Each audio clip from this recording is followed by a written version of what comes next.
In the art of weaving, warp threads are structural and strong and anchored at the origin, creating a frame for crossing fibers as the fabric is woven.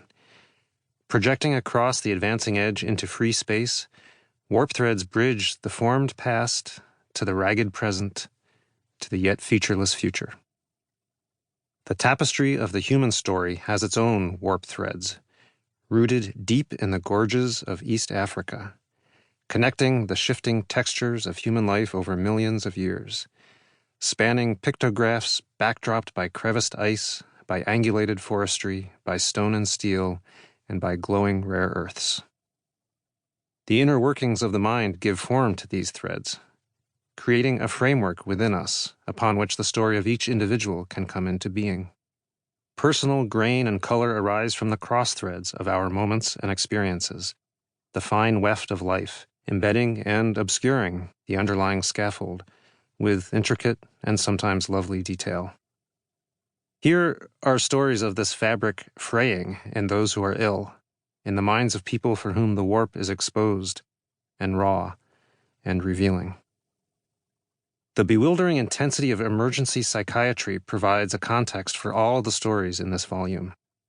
If such a setting is to illuminate the shared fabric of the human mind, disrupted inner states should be rendered onto the page as faithfully as possible.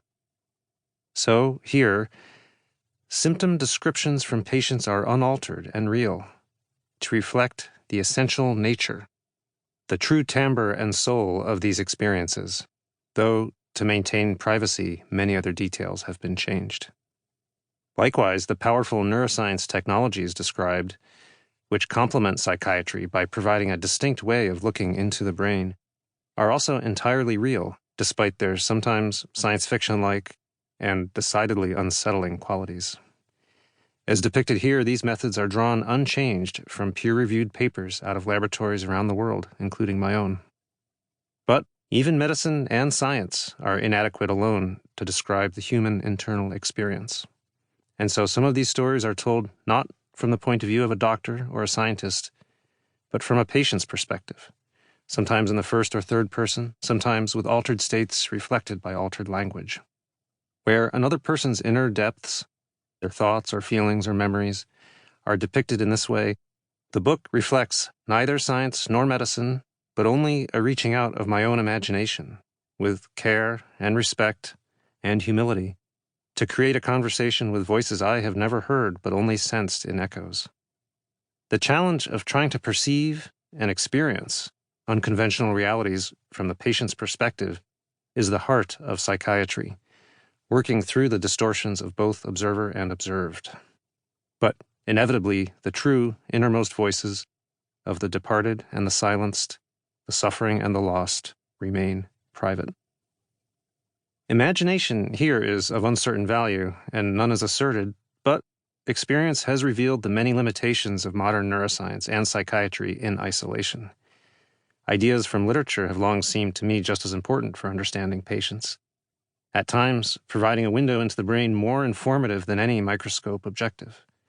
I still value literature as much as science in thinking about the mind, and whenever possible, I return to a lifelong love of writing, though for years this love was only a banked ember, covered with science and medicine like drifts of ash and snow. Somehow, three independent perspectives, psychiatry and imagination and technology, together can frame the conceptual space needed, perhaps because they have little in common. Along the first dimension is the story of a psychiatrist, told through a progression of clinical experiences, each centered on one or two human beings. Just as when a fabric frays, its hidden structural threads can be revealed, or when a bit of DNA mutates, the original functions of the damaged gene can be inferred. The broken describe the unbroken, and so each story underscores how the hidden inner experiences of healthy human beings, and perhaps of a doctor as well, might be revealed by the even more cryptic and shadowed experiences of psychiatric patients.